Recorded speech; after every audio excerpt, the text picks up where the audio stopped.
Hello, everyone. Welcome to the show. This week, we've got an IBC special. We are broadcasting virtually this time, as is the whole show itself. We've got a panel lined up, actually. We've got 4 guests from around the industry. So I guess just going around the actual panel itself, I'll let the guests introduce themselves. So just starting from the top, actually, Paul Markham, do you want to give us your strapline, please? Hi, I'm Paul. I work at Discovery at the moment. I work on global media infrastructure architecture, previously Red Bee Media, and before that in the radio industry. Absolutely amazing. Tony, do you want to give us your introduction? Hi, hello everyone. Tony Dotchin, currently contracting, previously worked staff at Globecast a long time ago, project program management, a bit of engineering and a bit of ops here and there for various well-known companies in the industry. Thank you, Tony. And on the bottom half, Jonathan, do you want to introduce yourself? Hello, everyone. I'm Jonathan Marshall. I'm one of the founders of Sea Eagle, who are a cybersecurity company specializing in the broadcast industry. You might know me also previously from Connect TV, a company I sold to Arqiva a few years ago. And prior to that, I was BBC R&D for many years. Yeah, a long and varied history. Thank you, Jonathan. And Phil. So I'm Phil Hodgetts, and I work at Caspian One. We supply the industry with specialist skill sets across various parts of the broadcast chain. I head up the project division where we basically work with clients to ensure that various outcomes are met over a period of time, and it's all around broadcast tech. Amazing. Thank you. Thank you all. I probably want to do a quick show of hands, actually. So this is how long you've been going to the IBC show. So who's been to it when it was in London? Hands up. Who's been to it when it was in Brighton? Hands up. Okay. Hands up who's been to it in Amsterdam? Everybody, right? Okay. What about years then? So how many years have people been going? Longer than 10 years? Anyone longer than 10 years? Yeah. Longer than 15 years? Yeah. About 15, I think. About 15. All right, we got a joint winner. Amazing. Oh, no, I can beat that. Yeah. Because my first one was 96, so this would have been my 25th one. Right. I see. Oh, wow. So not long after it moved to Amsterdam, actually. Yeah, so I just missed the Brighton ones. Yeah. But I was at the BBC at the time when literally half the BBC went to IBC. Yeah. Every single year. So yeah. I just arrived as a graduate engineer, and I think I'd been there 2 weeks, and it was like, oh, you're off to Amsterdam. Amazing. Dream job. Thank you very much. Yes, please. Right. Okay, cool. So I was thinking about asking you all, if you was able to go this year, did you have sort of anything in your mind that you wanted to see or certain people you wanted to meet? I guess going around the gallery again. So Paul, any particular things that caught you? I think it just feels like so long since we've actually met people, right? And so I think, one of the disappointing things for me was just being able to catch up with all of those people across the industry and and have those conversations and catch up about all of the stuff we've missed in the last 2+ years since we last met. So it's more of a networking thing rather than going to see specific exhibitors. Of course, there are specific exhibitors who are part of that networking. Yeah. Okay. Yeah, I totally get that. Yeah. And Tony, anything that you've missed or anything that you wanted to see in terms of tech or people this year? I think initially I'd echo those sentiments about the networking and just old friends kind of thing, which I think is a massive part of IBC. You say, and then it ties in some of those old friends you may have worked with in the past, but they're now working for vendors and stuff like that. From a tech point of view, I'd be quite interested in dipping my toe back into UHD. So I've been doing a bit of engineering recently, so I'd be quite interested to see how that's developed since last time there was an IBC, and you had someone to sit there and chat and lie you through how their encoder worked, basically. And basically, obviously, everything's been chucked into one cloud or another. So be good to get various vendors' takes on how their technology is going to work in various clouds, whether it be on-prem or AWS, Google, or hybrids thereof. Because they're like, well, we'll have it in this one and have a backup in the other one, right? Something like that. And Jonathan, anything that you wanted to see this year in particular? Yeah, well, two things. So my businesses rely on understanding what the broadcasters' challenges are. So specifically trying to find out, any security issues around companies. I'd love just to go wander stands and just kind of find out where everyone is, in terms of, are they moving workflows into the cloud? Are they moving things? Where are their touch points where we have services that can help them? So I enjoy the floor walking part to do that. But echoing what Paul's saying, the networking, I often just call it the serendipity. I've never been to an IBC where I haven't had a random encounter with somebody that's turned into something that I never could have pre-planned. So I'm not the kind of person that will fill up my days at IBC with back-to-back meetings. I'll intentionally just do a floor walk, or heaven be afraid, hang out at the beach. It's a terrible place to hang out. Just drinking beer, just in the hope that you happen to meet somebody. And do you know what? More often than not, that is where the best conversations happen. So yes, I missed that, and it's hard to virtualize that experience. I've been to plenty of trade shows over the last 2 years where they've tried to create a kind of virtual meeting place, but you don't get that same kind of serendipity that you get from actually being physically there. Absolutely. And Phil, you're a social butterfly, aren't you? Yeah, and that's actually what my wife calls me when we go to weddings and things. I'm the social butterfly because I go off and speak to people that I've never met, which for an event, a live trade show with real people there, it's that's my world. I love it. So I think everybody's in agreement here that networking and people aspect's really, really critical, and that serendipity thing, totally echo that as well. I think, to be able to have a couple of hours where you do kind of wander around and bump into people that you may have not spoken to for a little while. Sometimes they introduce you to people you've never met, and that takes you down a path, like you say, you couldn't have fathomed it in your planning at all before the event. So in terms of return on investment, tend to get that regularly through relationships. But we've moved over the last couple of years. We've moved more into the world of delivering projects. So, I'm quite keen to kind of understand over this COVID period, and prior to that, some of the projects that were in flight, what lessons learned, what things people might have done a bit differently if they could have that time again. And I think IP and cloud have been the buzzwords for I don't know however long I've been going. I mean, it's been going on for a decade now, I'm sure, because every year I've been, everyone's already talked about it, and I think this year's made it more of a reality. So yeah, just to find out how people have got on with that, really. Yeah, and you glean that just from the sort of even random conversations that you might strike up with people, right? And for me, I might just have to something very generic or something sort of on a macro level. So, right now we're doing a lot of testing. So I wanted to find out about, some automated testing, for example, this year at the show. And I would have booked, maybe a couple of demonstrations, maybe just put some things in the diary. But as Jonathan said, you sort of meander through the stalls and the stands, and try not to make sure your days just block booked because you won't enjoy the rest of it. So moving on then, I guess, to a bit of an open discussion then is, so, what do we do now? We've got IBC starting tomorrow. I heard there's some webinars going on online. There's a portal where you can meet people. I guess, what's people's take on virtualizing IBC? Are they in a position to do that? Is it going well? Has anyone tried it? Hands up, or I can pick someone at random. Phil, I'll pick you at random. I mean, for me, I've taken advantage of a lot of the webinars over lockdown because I wanted to kind of see how people have got on with things, really, and try and get as much intel as possible.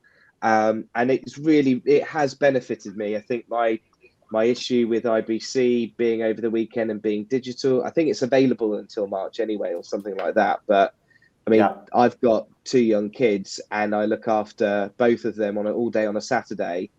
If there's webinars going on Saturday, I'm not going to be joining them, I'm afraid, because I'd more likely be watching Toy Story for the umpteenth time. And so if there are, I don't know if there are, I've not investigated that route because I've got a fun packed weekend with the family. I don't know. And I could imagine there would be a lot more people in that kind of situation. Yeah, that's the feedback I got as well, actually. I saw Jonathan's hand was going up just as I passed to you, actually. So, Jonathan, what's your take? I was going to kind of echo quite a lot of what Ben was saying, of what was being said anyway.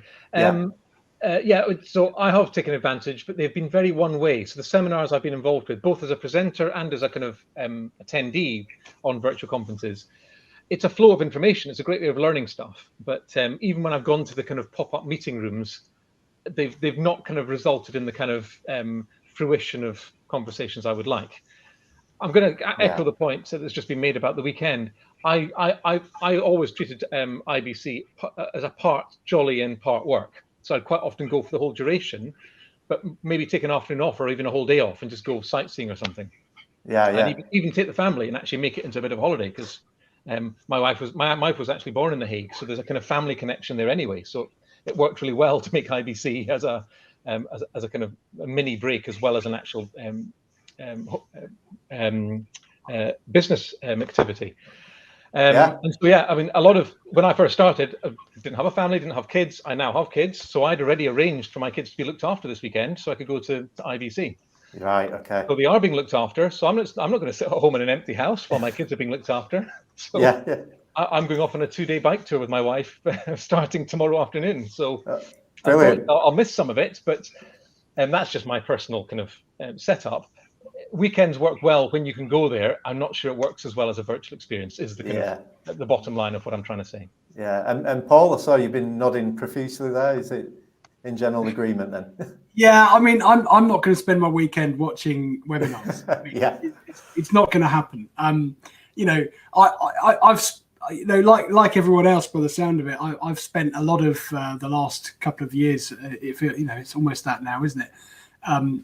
Trying to do stuff online and trying to make the best of the situation we found ourselves in. I think, very quickly, it turns into a very passive experience, doesn't it? You get good talks and you get good knowledge, but you don't get the energy and you don't get to actually talk to people, and you don't get that sort of dynamism, that serendipity. I think, as we were talking about, that you would get from an in-person event. And there's a place for it, right? There is a place for online stuff, and I think there always will be. And I think, but I think that obviously there's a place for in-person stuff. And I think IBC in particular has always had that very sort of social focus, and that's why it's over the weekend, and that's why it's in Amsterdam, and all of those things. I think recreating that online is quite a challenge. No, it is. Yeah, as we've all seen.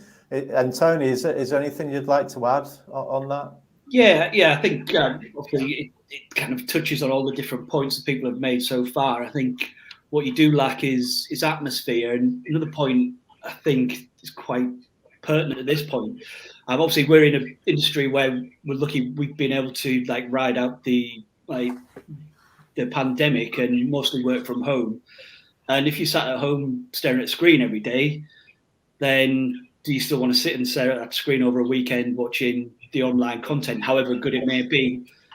You don't have that atmosphere of being there in person. I think people get a bit screen weary. I think I know a lot of people, because they're not commuting, they'll instead of starting their work day at 8:30, 9 o'clock or whatever, they'll add on the hour commute to their work day, and then they'll stay, because they're not going anywhere, they'll add on an extra hour at the end of the day. So I think it just kind of, the way people work has changed and stretched out. I think you have to be, I'm veering off in a completely different direction now. No, it's perfectly valid. It's perfectly valid because people have been working from home, right? So they've been working on the screens. The sort of work life is encroaching on their sort of sanctuary of their own home. Yeah. And so to extend that, like you said, Tony, right? Yeah. It's not really going to be appealing to many, I guess. Just to add a comment on that, screen fatigue is, you're absolutely right. You know, watching the world through a 2D plane never works well, and all the kind of human ways we have of perceiving information doesn't necessarily work when you're just looking at pixels or hearing stereo speakers. Yeah. My background is actually in music theory. I used to do an acoustics degree, so I'm going to talk about the cocktail party effect, which I'm sure a lot of you are aware of, which is the human ability to tune into multiple different conversations in a room at the same time. You can't do it with stereo speakers. You can't. It needs a proper psychoacoustic space to be able to do. And that will happen automatically when you're in a big group of people. When you're wandering around any kind of live event, whether it's a trade show or whatever, you'll start chatting to somebody, but you'll be distracted by something else. So you'll hear a stand. Quite often IBC stands will have their own mini training presentation stands anyway. And you'll just be walking along and it will just catch your ear, something that you would never have picked up in the brochure. And you'll just stick with it long enough to glean a bit of information that may take you down that rabbit hole of somewhere that you never thought you would get. That's for true. all these kind of human reasons. That's why screen doesn't work particularly well for me. I get screen fatigue. There's only so much you can assimilate through that narrow kind of bandwidth of a screen and speakers. Being in the real world has so much more impact and so much more retention in your brain, because our brains receive information not just pictorially or audibly, but spatially as well. We remember where things are in a spatial context. And if I've walked around an exhibition and I have to recall things I've learned, I'll recall them because I'll remember where I was when I listened to it.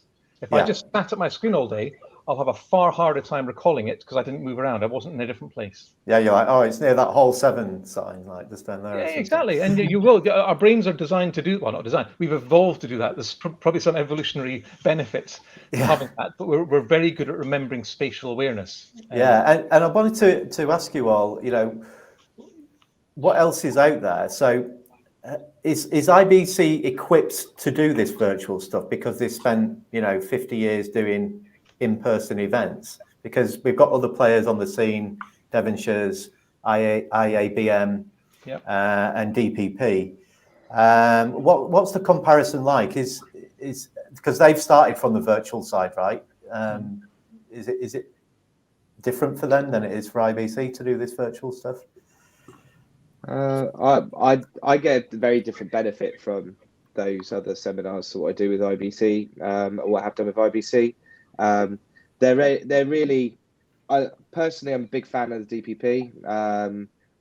I think they're really, really well put together, and the content is very thought-provoking and also very thoughtful before going into it too. You know, they obviously put a lot of time and effort in ensuring it's the right sort of trend cycle, if you like, for the people who need to absorb the information.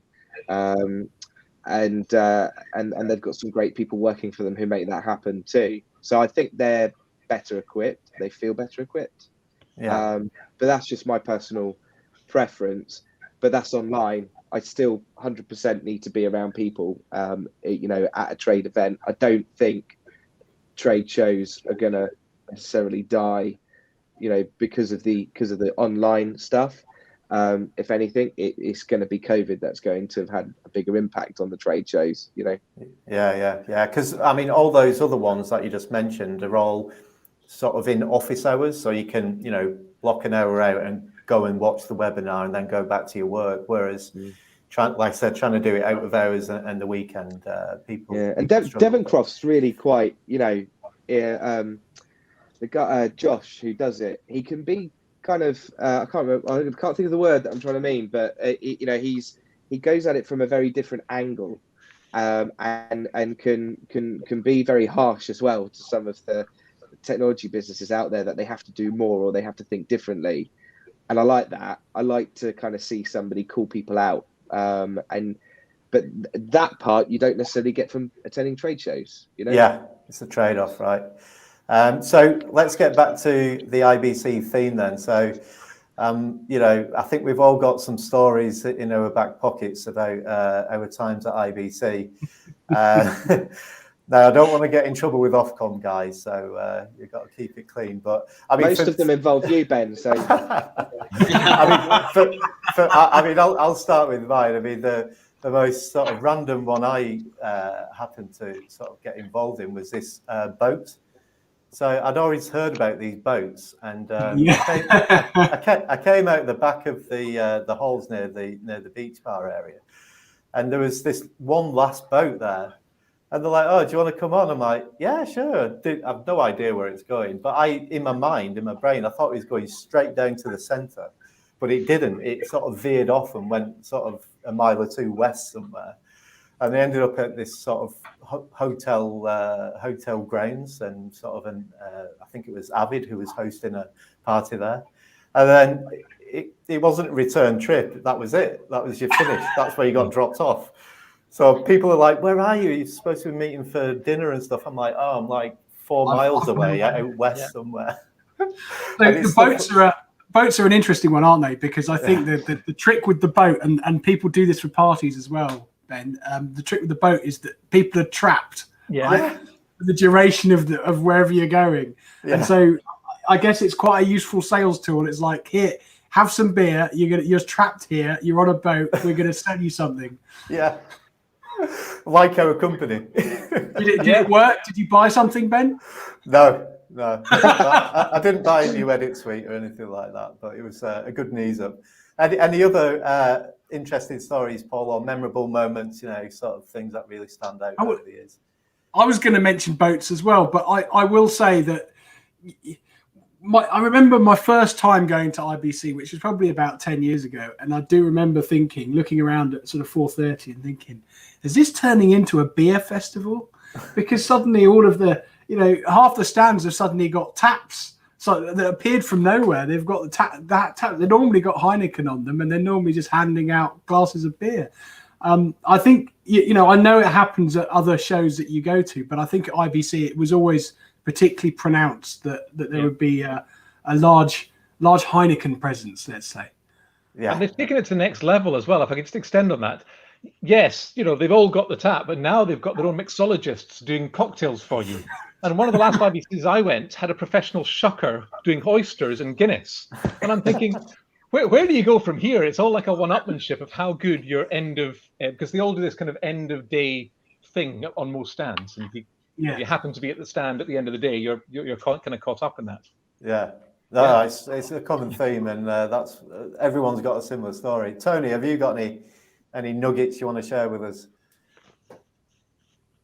Nothing too spectacular that I can say on TV. A couple of years ago, like I'm on TV. A few years ago, we were all out on a night out on our first night there. A couple of guys went back to our Airbnb and put the deadlock on the Airbnb, and one of them probably fell asleep in the shower after puking in the shower, and the other one just passed out completely. So we got to the landing of the flat, and we were all just sat on the landing of the flat, like phoning them constantly, and then bless the neighbours came out and started giving us blankets and pillows so we could lie down and go to sleep. And then to top it all off, I think quite a few Pete Getcarn, he kind of phones in a panic because he's managed to snap the key off in the lock of his Airbnb, so he ends up coming and sleeping on our landing anyway. And then we finally got in. I think it was about 4:00 in the morning when someone woke up and realised we were they had 75 missed calls. And then to top it all off, the next day we were back in the show, and a couple of us were kind of leaning against each other a bit hanging. And the CEO of the company we were working for walked past us and went, we're like, great time. Tucked up. Yeah. That's the thing with Airbnbs, right? You only get one key. So there's like a group of you, it's doomed to fail straight away. I know, we had a key because we managed to get on the landing, but they put the deadlock on the inside. Ah, right, so the key didn't work. Rookie error with the Airbnb there. Phil, any memorable moments for you, mate? Well, it's a bit of an inception. It's not my story; it's somebody else's story. So it's a story within a story. I struck up a good friendship with somebody who, shall I say the company? They're from a broadcast manufacturer and would spend a lot of time on a stand. So he he'd spent all day on this stand doing demos and, you know, horse and everything like that, had the beers on the stand at the end of the day with clients, then went out for dinner with the clients, then went to the party in the evening, then went to like a karaoke bar and then somewhere else. And his phone started going off in his pocket. So he's like, well, I wonder who this is. It must be the middle of the night sort of thing. Looked at his phone and it was his alarm for 6 o'clock in the morning to go to the sales meeting. So he had to very quickly get back to the hotel, put a shirt on, turn up at the sales meeting and do the whole day again. Oh, and right. go out that evening with clients. He was like Groundhog Day, eat your heart out. So, and I don't think he would be the only one that would have that story in their locker somewhere, you know. Plenty of nights in the Bourbon Street bar, watching some decent music and drinking tequila shots with CTOs of companies. And that's a brilliant thing about IBC, is you'll be drinking tequila with a CTO that you've been trying to get hold of for about 12 months. And you've just struck up one of the best friendships you could ever strike up at 3 o'clock in the morning. That is gold. But yeah, that's why it's great. Yeah. Only cool. if you can both remember it the next day. Well, yeah. If I get the business card and you're like, it did take place. Take the picture, have the evidence. But that's a great point, Phil. Is I've noticed that at IBC is it a leveler. You will find yourself chatting to the C-level people from a multinational company as much as you will the operators, and it's quite good like that. Not many trade shows have that same kind of depth from the top to the bottom as IBC, in my experience. Because I work in security, I often go to another big show called InfoSec, and InfoSec tends to be the one that all the managers go to, and then there's a side show called B-Sides where all the actual techie guys go to, and they run at the same time or the day after each other, and they're effectively the same conference, but they kind of run independently. Whereas IBC, everyone's just thrown in the same mix. And when you find yourself at an after-show party, exactly as you say, you can strike up a conversation with anyone, and that's quite a good leveler in my experience. Yeah. I've been to a party with and met a few clients that are clients today, and we said, "Do you remember that party? That party was insane that we went to. Do you remember that?" You know, and though you're regaling those stories, your rapport building from a supplier perspective is through the roof at that point. And I think I'll be really quick with this one. I spoke to one of my clients earlier. I said, I'm going on this podcast about IBC, you know, and I said, what do you think, what is the impact on your supplier relationships? And he said, well, existing suppliers, we have a much better relationship with now because we've been forced to collaborate over this period of time. Onboarding new suppliers hasn't really happened. And actually new relationships with new suppliers hasn't really happened. And I think the trade show, in-person trade show, it forces that to happen from those various different touch points. And it's really hard as a supplier, I think, to build new relationships without those physical shows, you know? Yeah. And just echoing what Jonathan said, you know, I've suddenly found myself, you know, having drinks with people and then asking them, they're from 6 different companies, manufacturers, service providers, broadcasters, but we're all there just for the same thing, which is great. And in terms of general direction in future for trade shows, I don't know how many of you have been to, you know, the other big ones, CABSAT, NAB, you know, TV Connect. What do we think is the general trajectory of trade shows? Are they going to get smaller? Is it going to be more of them? Is it going to be more about networking? Or are we just going to get back to the same thing? Starting at the top, Paul, what do you think? I think it's a really interesting question because I think one of the effects of the pandemic in all sorts of ways is to remind us of where the value is in-person communication and where what's important, if you like, in these in these situations. And I do wonder if following this experience, a lot of vendors, suppliers will be saying to themselves, well, actually, do I really need to spend a huge amount of money on a really big fancy stand in the hall? Or do I just need to turn up and have a party somewhere and network with the people who are there? And I do wonder whether that's going to affect the economics of the trade shows themselves, because ultimately running a stand at a trade show is a pretty expensive business. For some suppliers, it's probably the biggest line item of their budget for the year, right? Their promotional budget. So I do wonder. I have met vendors at IBC before who haven't had a stand, who just sort of turned up and done something different. Maybe they've had one of those boats, Ben. Yeah. And so I do wonder whether we'll see a bit more of that, and whether that means that the size of the show in terms of actual floor space might go down, because I can't, and particularly if people are more, the industry's feeling a bit more cash strapped and just thinking about what's important. I don't know. I'm speculating really, but my sense is that maybe in terms of floor space and number of exhibitors, we've seen peak IBC. Yeah, maybe. Yeah. And Tony, do you think it'll go back to normal, or do you think it's got to change or will change? If the floor space goes down, I might not get lost quite as often after 15 years. That's definitely true. It'll help us all, won't it? Yeah. I say just to echo previous comment. It's an interesting question, how people approach it. Whether they go purely as they shrink their offering from a standpoint of view, but then kind of expand the networking point of view by making it into a party. So it's hard to say. I think it's not my area of expertise. Mm-hmm.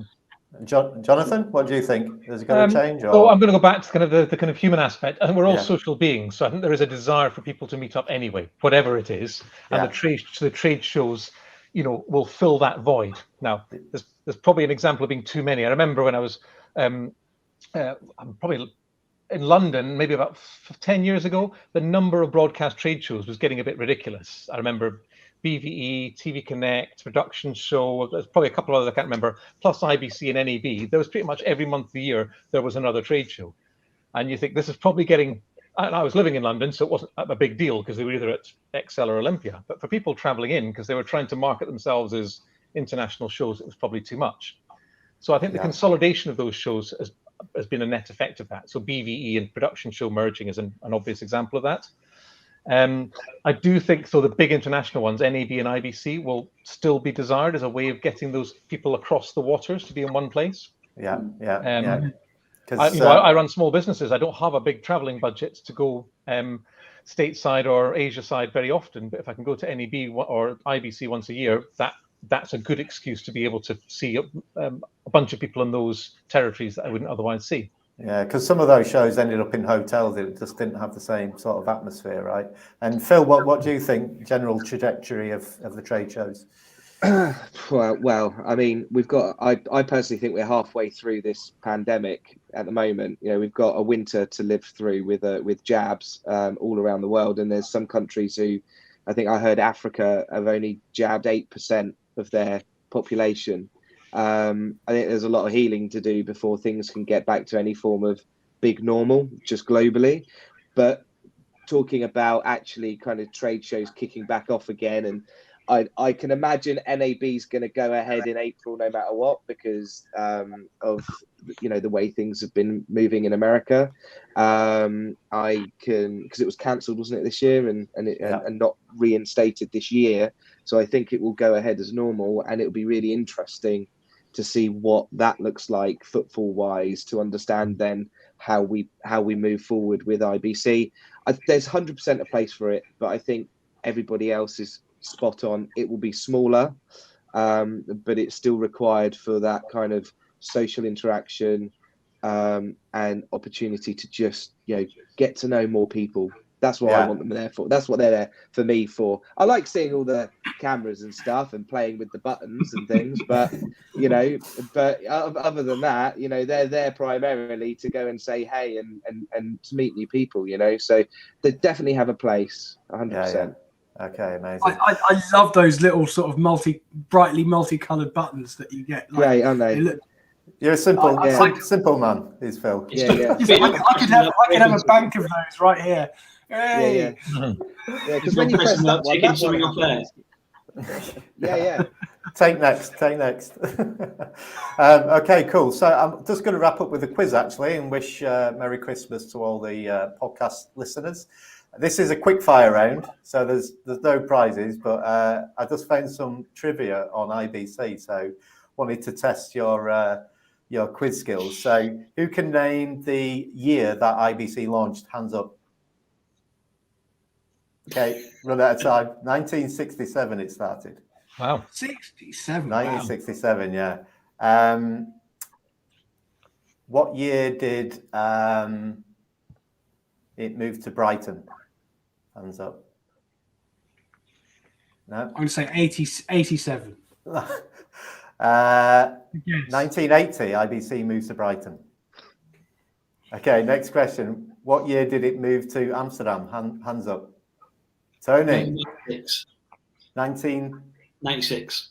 1992, IBC moves to Amsterdam. I was basing that on Jonathan's experience. Yeah, I was just going to get the date slightly before when I first went. No worries. So that's the end of the quiz. No prizes and no winners either. So I'm a great quiz master, aren't I? Fantastic. Okay, so that's it, guys. We're just going to wrap up now. So I'd just like to thank you all for coming on. All sat from the comfort of your own chair in the UK, so no need to go to Amsterdam. I just wish you all Merry Christmas and hope you enjoy a prosperous new year as well. So thank you all. Cheers. Thank you very much, Bye-bye. Ben. Thanks, guys. Take care. All the best. Bye-bye. Cheers. Guys. Bye.